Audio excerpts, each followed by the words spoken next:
오늘 저녁 저희들이 나누실 하나님의 말씀은 야고보서 3장 13절에서 18절 말씀입니다.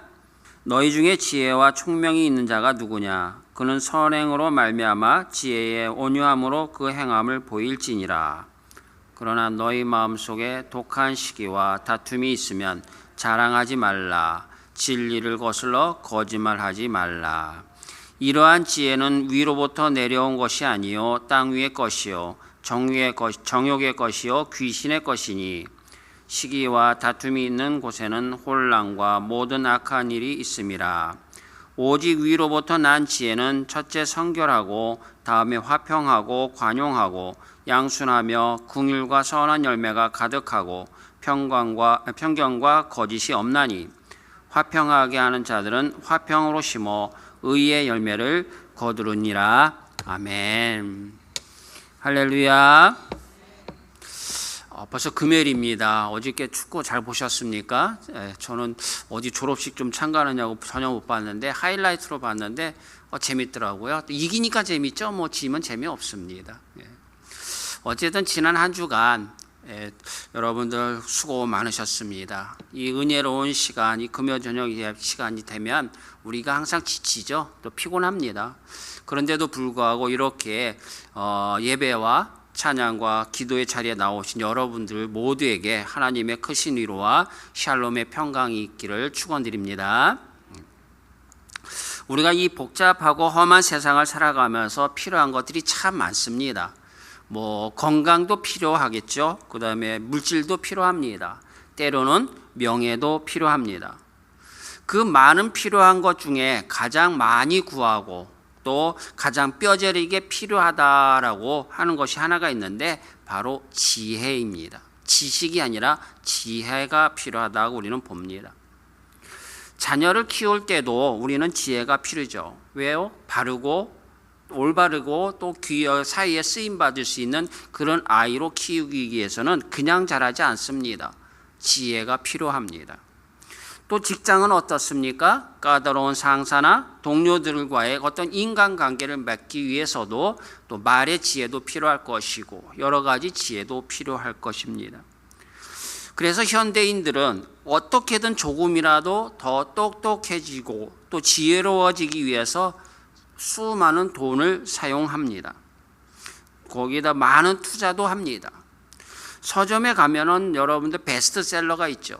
이 베스트셀러의 대부분은 인간의 처세술, 그 다음에 인간관계에 대한 책들로 이루어져 있습니다.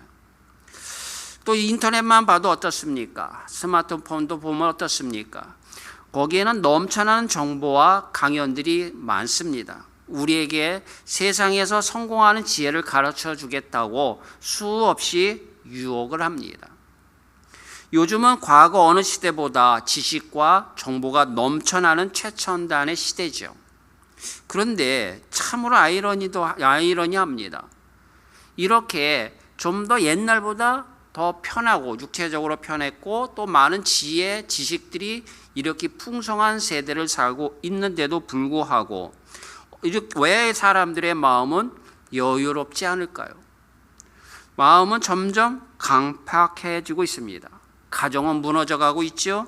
그 다음에 사회는 끝없는 갈등과 분쟁 또 전쟁으로 쪼개지고 있습니다. 이것은 우리가 가지고 있는 이 지식이 진정 사람을 살리는 생명의 지혜가 되지 못하고 있다라는 증거일 것입니다. 오늘 우리가 함께 읽은 이 야고보서 3장의 말씀은 우리가 그토록 원하고 추구하는 지혜에 대해서 아주 엄중한 경고를 던지고 있습니다.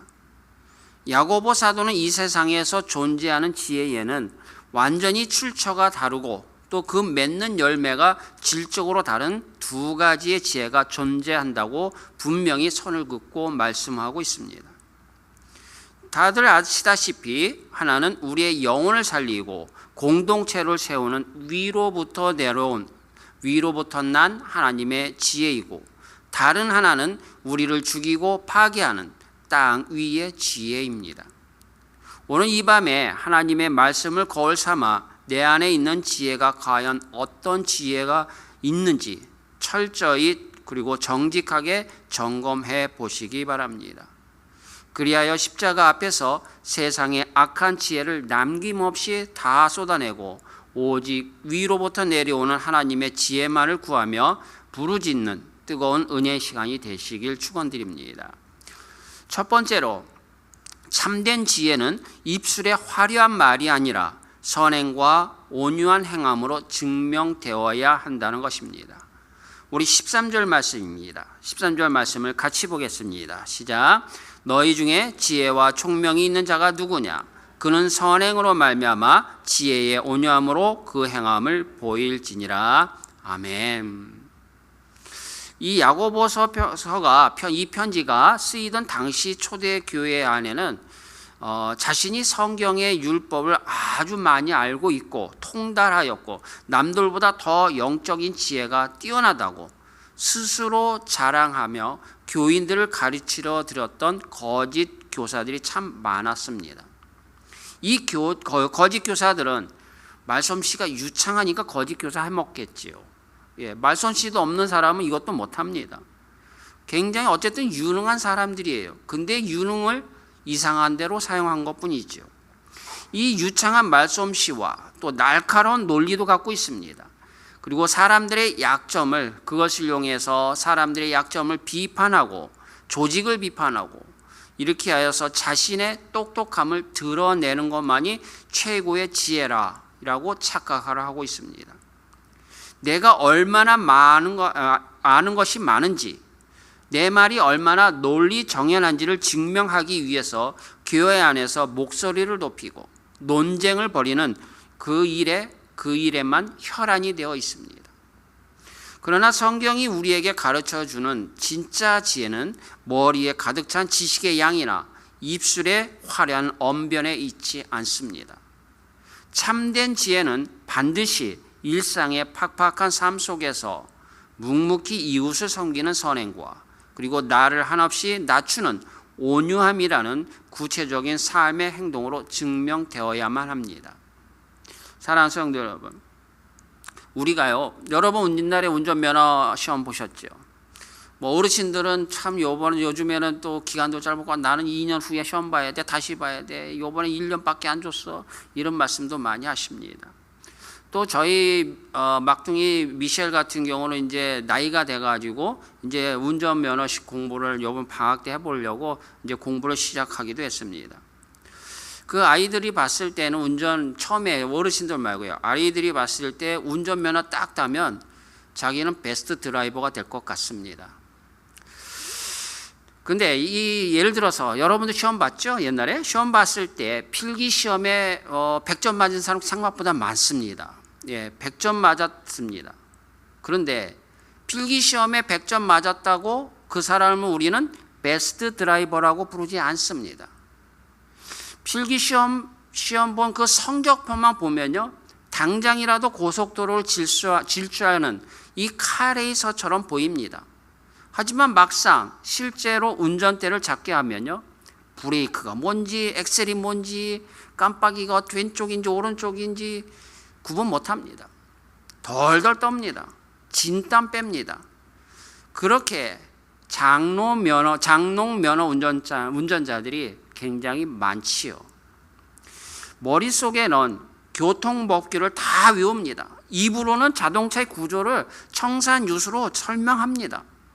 하지만 꽉 막힌 도로에서 남을 배려하며 안전하게 차를 몰고 목적지까지 가는 이 실체적인 행함이 없다면 그 모든 지식은 아무 소용이 없습니다. 그저 죽은 지식일 뿐입니다. 우리의 신앙생활도 이 장롱면허 운전자와 똑같을 때가 너무나 많습니다. 교회에서 성경 공부를 수십 년 했고 또 제자 훈련도 받았습니다.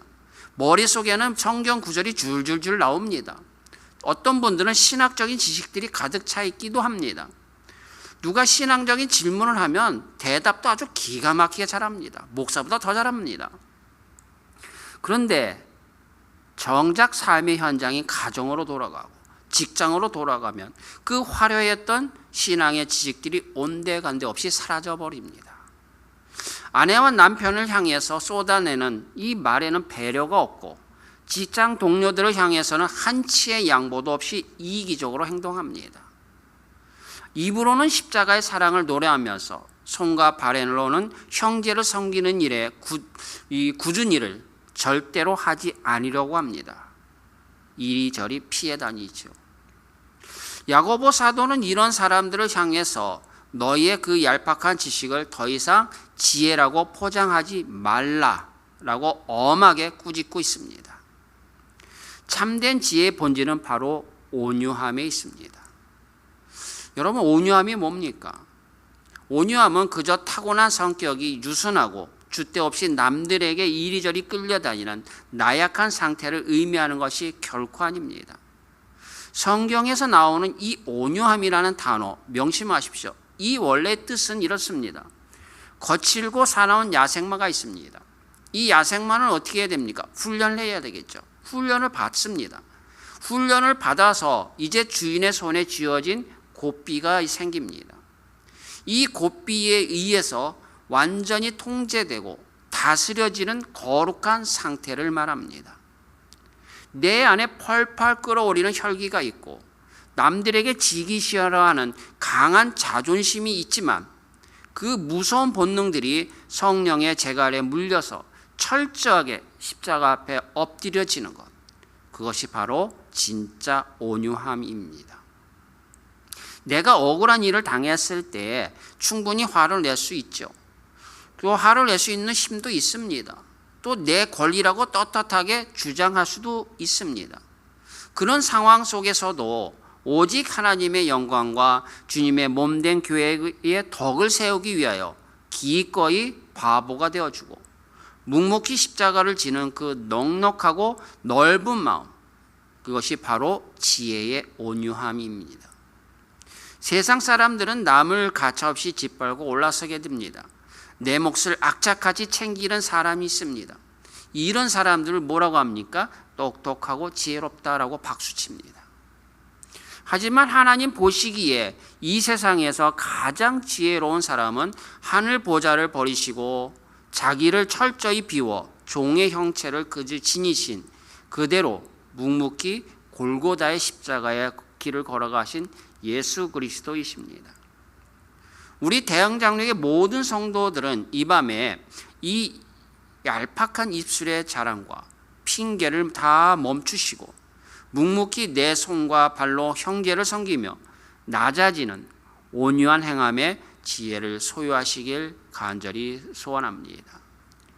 두 번째로, 세상의 지혜는 마음속에 시기와 다툼을 일으키는 파괴적인 독과 같습니다.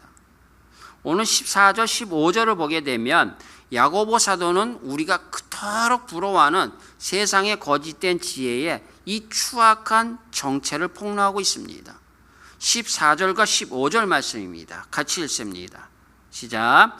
그러나 너희 마음속에 독한 시기와 다툼이 있으면 자랑하지 말라. 진리를 거슬러 거짓말하지 말라. 이러한 지혜는 위로부터 내려온 것이 아니요 땅 위의 것이고 정욕의 것이요 귀신의 것이다. 이런 마음이 있다면 이 귀신 거랍니다. 이 귀신 것을 내가 갖고 있는 거 아닙니까?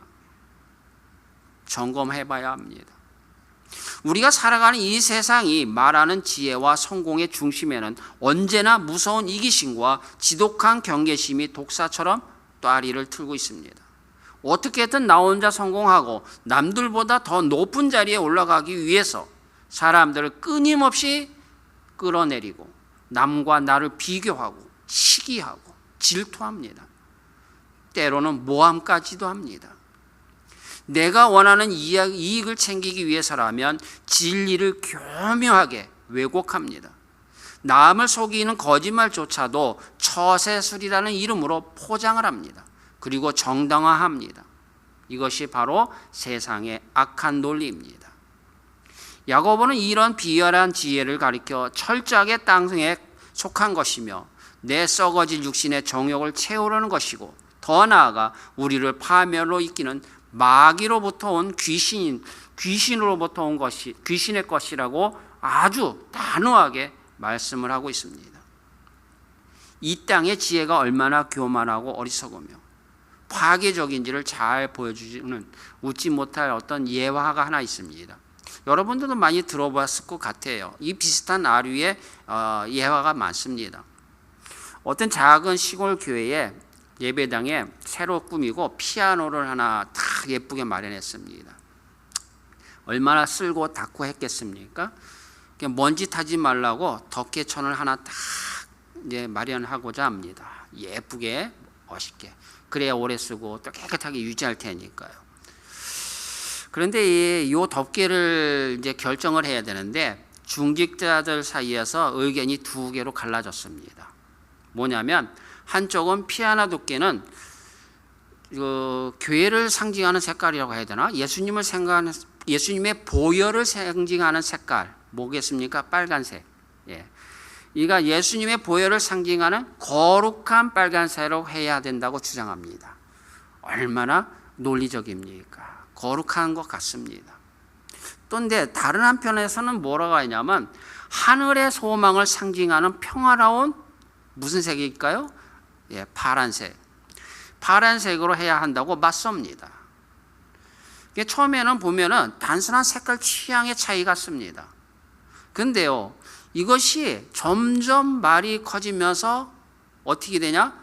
신학적 지식을 동원합니다. 그리고 자기 지혜가 더 우월하다고 고집 부립니다. 그렇게 되면서 어떻게 됩니까? 이 싸움은 걷잡을 수가 없습니다. 빨간색을 반대하는 사람은 믿음이 없는 자라고 정죄합니다. 파란색을 반대하는 사람은 영적 깊이가 없다고 비난합니다. 결국 그 좁은 예배당 안에서 서로를 향해서 삿대질하며 시기와 모함과 다툼을 벌이다가 교회는 두 갈래로 쪼개지고 말았습니다. 이 얼마나 기막힙니까? 얼마나 우스운 이야기입니까? 세상의 지혜, 정욕의 지혜라는 것은 바로 이 피아노 덮개 색깔 싸움과 같습니다. 본질도 아니지 않습니까? 생명이 왔다 갔다 하는 것도 아니지 않습니까? 아주 사소한 겁니다. 헛된 것들입니다. 이것을 가지고 자신의 똑똑함, 자신의 자존감, 이것을 증명하려고 만듭니다. 그러다가 결국에는 가장 소중한 형제를 잊어버리고 주님의 피값을 세운 교회의 심장에 지울 수 없는 칼을 꽂는 것입니다. 자기는 하나님을 위했다라고 말을 하겠지요. 또는 교회를 지키기 위해서 그렇게 했다라고, 그리고 그렇게 했다라고 포장을 하기도 합니다. 하지만 그 중심에는 내가 남들보다 더 우월해야 하고 내 주장이 반드시 관철되어야만 직성이 풀리는 마귀의 교만한 숙성이 숨어 있는 것입니다. 그래서 16절 말씀은 시기와 다툼이 있는 곳에는 결국 혼란과 모든 악한 일만 가득하게 될 뿐이라고 우리에게 뼈아픈 경고를 던지고 있습니다. 우리 16절 말씀을 같이 읽겠습니다. 시작. 시기와 다툼이 있는 곳에는 혼란과 모든 악한 일이 있음이라. 아멘. 여러분 싸울 때 그렇죠. 목소리 크면 이길 것 같죠. 예, 당장은 큰 소리 치는 사람이 이기는 것 같습니다. 그리고 조목조목 논리적에 도저히 빠져나갈 수 없게끔 똑바로 뭐라 그래나 똑똑하게 따지는 사람이 있죠. 그 사람들을 보게 되면 또 지혜로워 보이기도 합니다. 하지만 그 땅의 지혜가 쓸고 지나간 자리는 어떻습니까? 찢겨진 상처와 피눈물 나는 분열과 끔찍한 혼란만이 남게 될 뿐입니다. 이 밤에 내 심령 속에 혹시 형제를 깎아내리고 파당을 짓게 만드는 땅의 지혜와 시기심이 숨어 있다면 예수 그리스도의 보혈과 성령의 불로 철저하게 씻어내고 태워버리시기를 축원합니다. 세 번째로 위로부터 난 하나님의 지혜는 화평을 심어 의의 열매를 풍성하게 거두어 드린다는 것입니다. 본문 17절과 18절은 세상의 악한 지혜와 완전히 대비되는 하나님께서 주시는 진짜 지혜가 무엇인지 아름답게 보여주고 있습니다. 우리 17절과 18절 말씀 같이 보겠습니다. 시작. 오직 위로부터 난 지혜는 첫째 성결하고 다음에 화평하고 관용하고 양순하며 긍휼과 선한 열매가 가득하고 편견과 거짓이 없나니 화평하게 하는 자는 화평으로 심어 의의 열매를 거두느니라. 아멘. 세상의 지혜가 끊임없는 경쟁과 무서운 파괴를 낳는다면 하늘에서 내려오는 지혜는 죽어가는 것을 다시 살려내고 무너진 것을 온전하게 회복시키는 기적을 낳습니다. 이 위로부터 난 지혜의 가장 첫 번째 특징은 바로 성결입니다. 이것은 하나님 앞에서의 내 마음의 동기가 티 없이 순수하고 깨끗한 것을 의미합니다. 내 개인의 이익이나 숨은 의도가 없이 오직 하나님의 영광만을 구하는 그 맑고 성결한 이 마음은 반드시 이웃과의 치열한 관계 속에서 화평과 관용이라는 아름다운 열매로 겉으로 드러나게 되어 있습니다. 하늘의 지혜를 가진 사람은 내 뜻과 전혀 맞지 않는 까다로운 사람조차도 넓은 가슴으로 넉넉하게 품어주는 관용을 베풉니다. 뻣뻣하게 내 고집만 앞세우는 것이 아니라 부드럽고 따뜻하게 상대방의 의견을 들어주는 양순함이 있습니다. 누구나 치명적인 실수를 하거나 나에게 큰 상처를 주었을 때 칼같이 정리하여 잘라내는 그 모습들 가끔 보이지 않습니까? 하지만 그 대신에 그 영혼의 연약함을 진심으로 불쌍히 여기고 눈물로 품어주는 긍휼의 마음이 내 삶에 나타나기 시작합니다. 나의 학력이나 재산 수준이 다르고 그리고 정치적인 생각이 다르다고 해서 편견의 색안경을 끼고 사람을 차별하지 않습니다. 내 알량한 이익을 챙기기 위해서 상황에 따라서 말을 바꾸거나 거짓으로 사람을 대하지도 않습니다. 오직 십자가에서 모든 물과 피를 쏟으신 우리 예수님의 그 크신 사랑을 이 가슴에 심고 미움과 갈등으로 꽉 막힌 담을 헐어내고 피 흘려 평화를 만들어낸 참된 피스메이커, 곧 화평하게 하는 자로 살아가는 것입니다. 성도 여러분, 진짜 지혜로운 사람은 갈등의 한복판에 섰을 때에 누군가의 잘잘못을 따져서 시시비비를 가리는 판사가 되지 않습니다. 여러분들 옛날에 어떤 고부간의 갈등이라는 게 있죠. 옛날 어느 가정에 이제 며느리가 새로 들어왔습니다. 이 며느리는 이제 뭘 모르니까 또 신세대하지 않습니까? 어르신들 보면 옛날 구석 방식 그런 것이 못마땅합니다. 또 시어머니는 어떻습니까? 뭘 좀 배우고 지 엄마한테도 뭘 좀 배워서 들어왔으면 좋았을 건데 배우고 안 배우고 들어온 것 같아요. 시집 온 것 같아요. 밥할 줄도 모르는 것 같고 이걸 여기다 놔야 되는데 이걸 저기 갖다 놓고 아주 마음에 들지 않습니다. 그러니 그 분위기가 어떻겠습니까? 요즘은 같이 살지는 않지만 옛날엔 같이 살았지 않습니까? 하루도 바람 잘 날이 없습니다. 그런데 어느 날 이 시어머니가 그렇게 아끼던 어떤 도자기가 있는데 일부러 그런 건 아니고 지나가다가 어쩌다가 툭 쳐가지고 그걸 깨뜨렸습니다. 이제 큰일 났습니다. 며느리는 이제 얼굴이 휘파래졌겠죠. 이제 새파랗게 질려서 벌벌 떱니다. 시어머니 당장 달려서 불호령 내릴 것 같습니다. 아무래도 친정으로 쫓겨날 것 같습니다. 만약 그때에 여러분이 다 시어머니들 아니겠습니까? 이 시어머니 입장에서 한번 생각해 봅시다. 이 시어머니가 땅의 지혜로 판단했거나 아니면 하나님이 위로부터 내려온 지혜로 판단하는 이 둘 중에 하나 무엇으로 판단하는 게 옳다고 생각하십니까? 이렇게 물어보면 당연히 하나님 위로부터 내려온 지혜로 판단하는 게 옳다고 이 말은 하겠죠. 근데 어떤 분은 실제로 땅의 지혜로 판단을 합니다. 그래서 매섭게 몰아치기도 하겠죠. 그런데 다행히도 이 시어머니는 믿음이 그나마 좀 좋았던 권사님이었던 것 같아요. 오히려 이 며느리의 손을 꼭 잡고 다친 건 없냐 하면서 내가 거기다 둬서 미안하다. 내가 여기 뒀기 때문에 네가 지나가면서 툭 쳐서 깨진 거다. 내가 미안하다. 이렇게 얘기했다라는 겁니다. 이 말 한마디 아닙니까? 이 말 한마디로 이 며느리는 어떻겠어요? 말 그대로 감동의 눈물이 줄줄 흐릅니다. 이 말 한마디, 위로 나온 지혜 이 말 한마디로 어차피 깨진 도자기 다시 복구할 수 있는 방법 없습니다. 그렇잖아요. 그러면 이걸 복구할 수 없는 거라면 말 한마디, 그 하늘로부터 내려온 지혜 이 말씀 한마디, 말 한마디로 이 가정은 정말 평화를 찾게 됩니다. 이 며느리는 평생을 아마 이 시어머니 잘 모실 것 같습니다. 여러분은 어떤 시어머니였습니까?